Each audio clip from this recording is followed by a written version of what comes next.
Secangkir pengharapan untuk mengawali hari ini. Renungan pagi 25 Juli, apakah wewenang General Conference bagian yang kedua.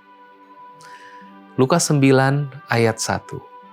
Maka Yesus memanggil ke-12 muridnya, lalu memberikan tenaga dan kuasa kepada mereka.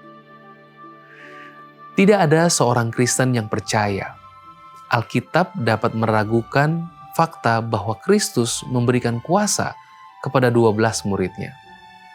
Tetapi kita mengalami sedikit kesulitan dalam memahami makna kekuasaan di zaman kita. Ketegangan dalam Adventisme mengenai topik tersebut menjadi jelas pada tahun 1873. Ketika James White menghadapi masalah tersebut secara langsung, pertama, ia menyatakan keyakinannya yang positif.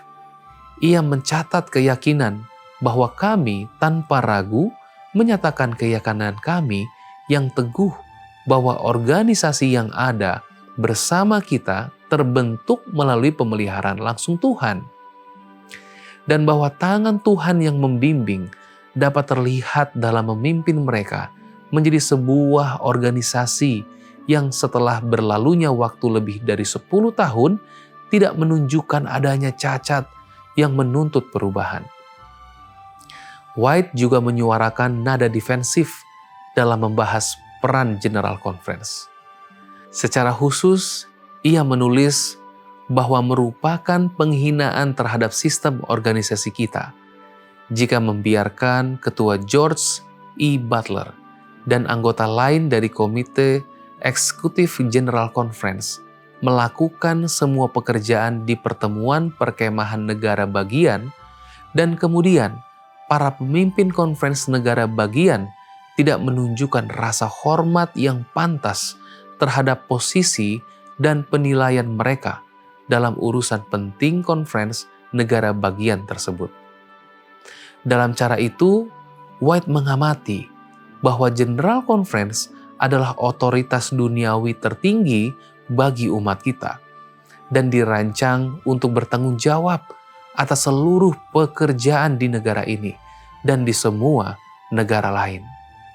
Jadi, para pejabat konferensi negara bagian dan juga para pejabat lembaga kita diharapkan untuk menghormati Komite General Conference sebagai orang-orang yang ditunjuk untuk mengambil alih pengawasan umum atas tujuan tersebut di semua cabang dan kepentingannya.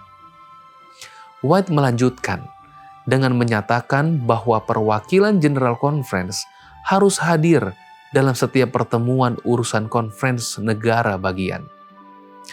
Ia mengatakan kepada para pembacanya, mengabaikan peran yang tepat dari para pemimpin General Conference merupakan penghinaan terhadap tindakan pemeliharaan Tuhan bagi kita dan merupakan dosa yang tidak kecil. Kita harus ingat bahwa James White mengatakan cukup banyak ketika ia menyatakan General Conference adalah otoritas duniawi tertinggi dalam Adventisme.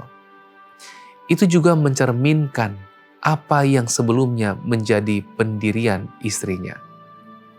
Sekarang kita tahu bahwa konteks langsung dari pernyataan itu berkaitan dengan konferensi lokal. Namun, apa implikasinya bagi kehidupan gereja dan bahkan kehidupan pribadi saya? Pertanyaan yang lebih besar bagi kita masing-masing adalah, bagaimana saya harus berhubungan dengan gereja saya? Itu adalah masalah yang sangat penting karena Tuhan adalah ilahi yang teratur dan bukan yang membingungkan. Doa kita hari ini, Tuhan, tuntun kami hidup dalam keteraturan dan menghormati gerejamu dan setia menggunakan kuasa serta tanggung jawab dengan bijaksana. Amin.